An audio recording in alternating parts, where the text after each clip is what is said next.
have joined together, risking a lot. I'm going to talk about the Beatitudes this morning. The first hymn that we sang fit in really well with that. But I think what I'm going to say also has some implications for what we're experiencing as a country and around the globe at the present time. So we'll see how that works out. You're probably familiar with the Beatitudes. They're one of the three texts that you had to memorize in Sunday school if you grew up as a Christian, along with the Ten Commandments and the 23rd Psalm. They're called Beatitudes because they all begin with blessed are. They're 8 short sayings that lay out Jesus' core teachings in a wonderfully concentrated and compelling format. Now, curiously, of all the teachings, they're the least commented upon by the church fathers and the theologians. Most likely because they are clearly mystical, non-dual teachings of the highest order. Now, in order to get into that, let's look at the huge sheet of quotes that I've given you today. This is something just to take home and put on a refrigerator, okay, and look at occasionally. The first paragraph, of course, are the Beatitudes from the New Revised Standard Version of Matthew. We'll come back to those in a minute. Second paragraph is a discussion of the two truths of Buddhism as presented by Thich Nhat Hanh. He talks about the relative worldly truth and the absolute truth.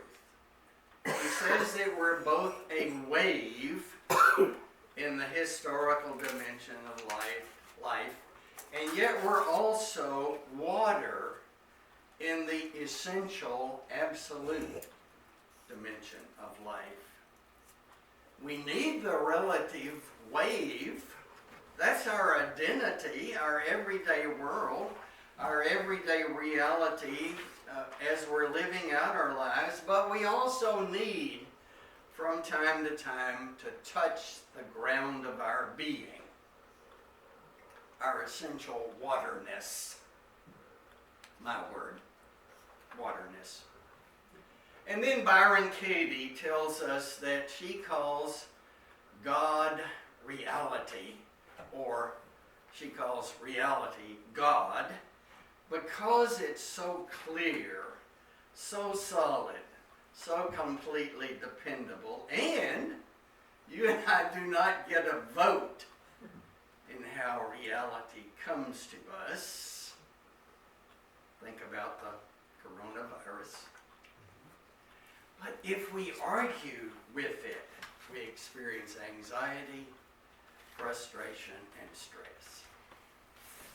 And then that great quote from Jonathan Lockwood Huey, I love it, about the river of life flowing without emotion or judgment. Without any concepts of good or bad, the river just is, and it flows, whether we want it to or not. The river of life is the source of all nourishment and all obstacles, of all joy and all sorrow. And as Katie said, we can live harmoniously with the river, or we can struggle fearfully against the river. The river does not care one way or the other. The river just flows. All else is our drama or our inventions. And then Paula de Arch says, God comes to us disguised as our life. I don't know what book that comes from her. Richard Rohr quotes it all the time, though. And then Thomas Merton said that no despair of ours, and we've looked at this many times over the years, no despair of ours can alter the reality of things or the joy of the cosmic dance that's there at the heart of life, because the cosmic dance is in our blood, whether we want it or not. And then finally, from the Gospel of Thomas on the sheet, a rewording of the last Beatitude, saying that you are blessed when people persecute and hate and pursue you, because there's really no you there. Now, I chose these quotes because they all, in one way or another, point to that mystical, non-dual reality that I believe Jesus is getting at in the Beatitudes. The first 4 Beatitudes and the last one describe this paradoxical reality of being blessed by having to go through just the ordinary reality of human life. In the first one, you are blessed if you are poor of spirit, poor in spirit. Another way to say that, blessed are they who doubt, blessed are they who are spiritually impoverished and therefore not so certain about anything. Blessed are they for whom nothing seems to be working. If you're going through this suffering, according to Jesus, you are of heaven and you are blessed. Now, this is just the total opposite of how we usually think in the relative world of good and bad. Then you're blessed if you're mourning the loss of someone or something important in your life. Said another way, blessed are they for whom death is not an abstraction. Blessed are they who have buried their loved ones, for whom their tears are as real as the ocean. Blessed are they who have miscarried a child. Blessed are they who cannot let things fall apart because they have to keep it together for everyone else. If this reality is true for you, then you are of heaven and you are blessed. You are blessed if you're among the meek, the gentle souls who tend to let more aggressive people run over them. Said in another way, blessed are they for whom no one else notices. The kids who sit alone in middle school lunch tables. The laundry guys at hospitals. The sex workers and the night shift street sweepers. The parts of ourselves that do not want to make contact with a world that loves only winners. You are of heaven, and you are blessed. Blessed are you that hunger and thirst for some authentic connection to God or the sacred in your life. Said in a broader way, blessed are the wrongfully accused. Blessed are the ones who never catch a break. Blessed are those without documentation. Blessed are those who are having to stay in Mexico while they await their asylum claim. Blessed are the foster kids and the trophy kids and the special ed kids and every other kid who wants to feel safe and loved and never does. Blessed are those who know that there has to be more than this. You are of heaven and you are blessed. Then there are the 3 Beatitudes that represent those who have already reached a joyous relationship with life the way it's meant to be. Blessed are the merciful, blessed are the pure in heart, blessed are the peacemakers, who will be filled with divine life through their participation in the dance of giving and receiving. Now I submit to you that Jesus, in these Beatitudes, is talking about those 2 truths of life. The relative truth of just the way life comes to us as humans. And he's also talking about the blessing of peace and joy that happens when we have found a way not to argue with reality, but to see reality as God coming to me disguised as my life. This is the cosmic dance of the dual black and white world of time and the non-dual world of heaven. Huh? From time to time, we all feel like that we're spiritually impoverished. We've all been there, and maybe some of us are still there. We've all mourned what we have lost, those who have been most dear to us. We've all felt that the consolation of God is very far from us, and we do not know how to reestablish that contact.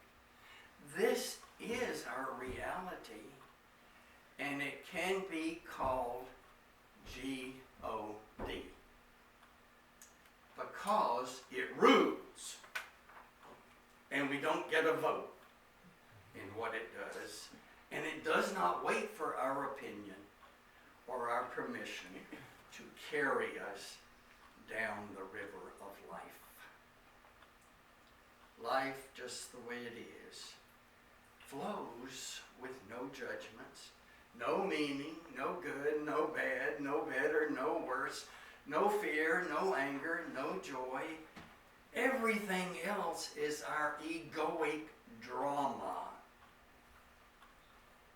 Our egoic drama is the relative truth of the worldly or karmic level, where our actions count and the relationship between cause and effect is always in motion. On this level, our thoughts, our identity, our race, gender, culture, economic status, sexual orientation makes a difference in what happens to us and how we perceive the relative world unfolding for us. Our willingness to accept life as it comes to us in this way gives us the possibility of being among the blessed, or as Paul would say, those who know grace. When you can surrender to whatever is happening, you are of heaven, because you know that God is coming to you disguised as your life. And it's only the relative you that's being affected. This is the cosmic dance that we're part of all the time. When we are waving in the relative world, we feel happy when we swell, and when we feel sad when we fall. But when we, as the wave, touch our true nature, which is the water of the divine, all our complexes will cease, and we will transcend birth and death. Liberation, or salvation, if you will, is the ability to drop down from the world of our drama to the world of our true nature. Now, I mentioned some form of surrender and acceptance is required in order to transcend the relative world of pain and suffering and touch the eternal world of peace and joy. We all have our story, our drama, about how we participate in this cosmic dance, and I want to tell you a little bit about mine. In 2002, Sandra and I built a nice house on 3 acres of forest land on the dirt road in Terrell County. The dirt road is another whole story in itself. It was to be our retirement home, and we did retire. Her in 2006 and me in 2007. I continued to practice as a marriage and family therapist 2 days a week until 2013, and then I shut that practice down. We built a little screened-in porch at the house where we could sit out and listen to the birds and the sound of a waterfall in the backyard. I also had a little office with my computer and my library and a room where I could hang all my photographs. That's very important for a 5 on the Enneagram. In 2016, our youngest daughter, aged 47, went through a divorce and had nowhere to go. So, of course, she came to live with us.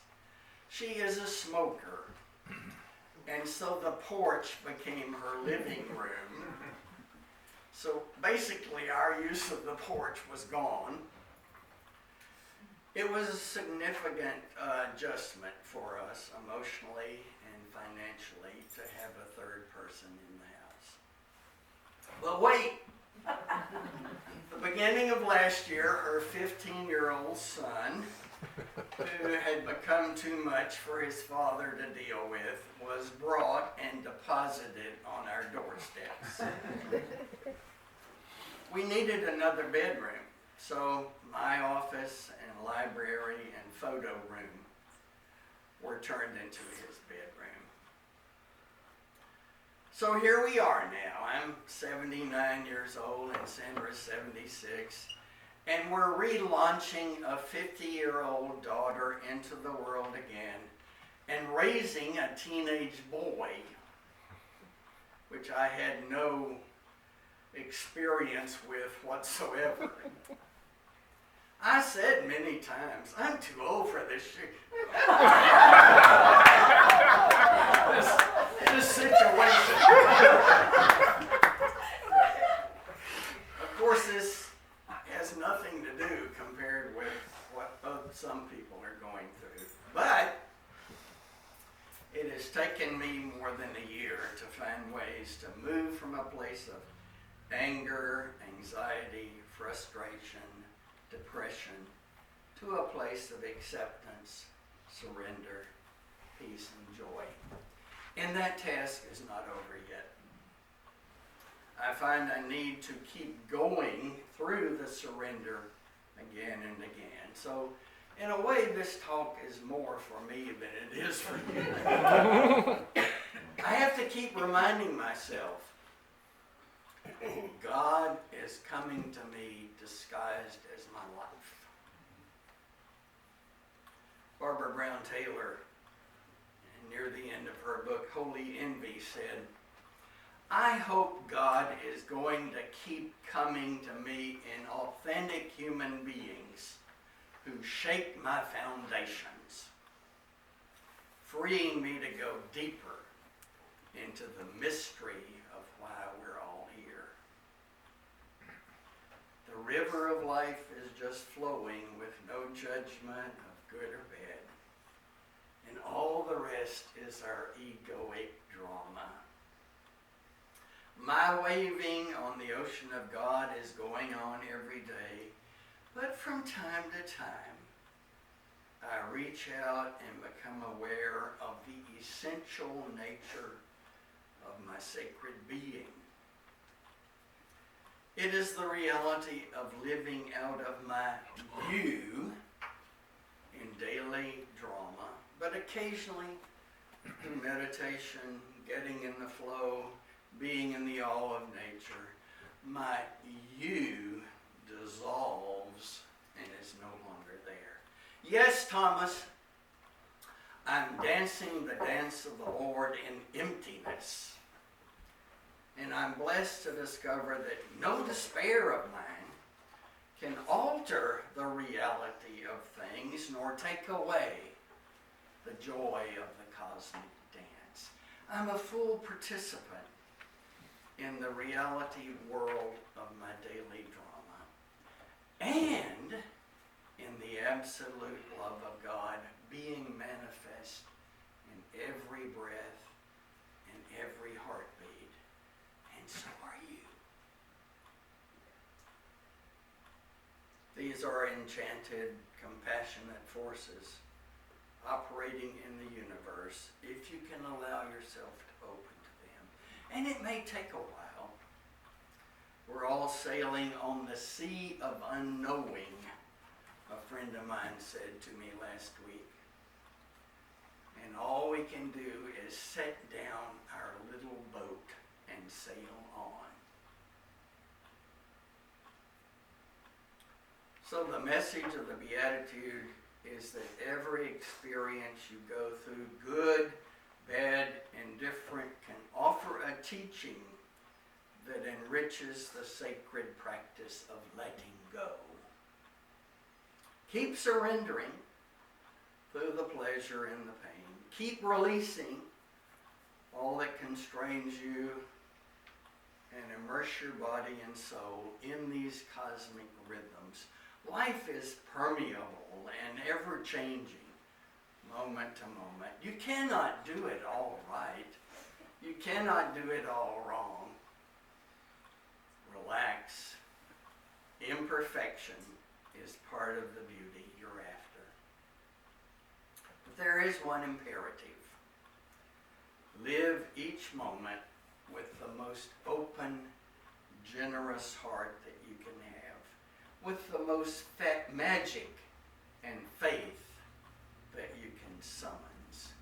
Then widely spread these heart-rendering blessings as far as you can. What a relief when we realize that we're dying all the time as a wave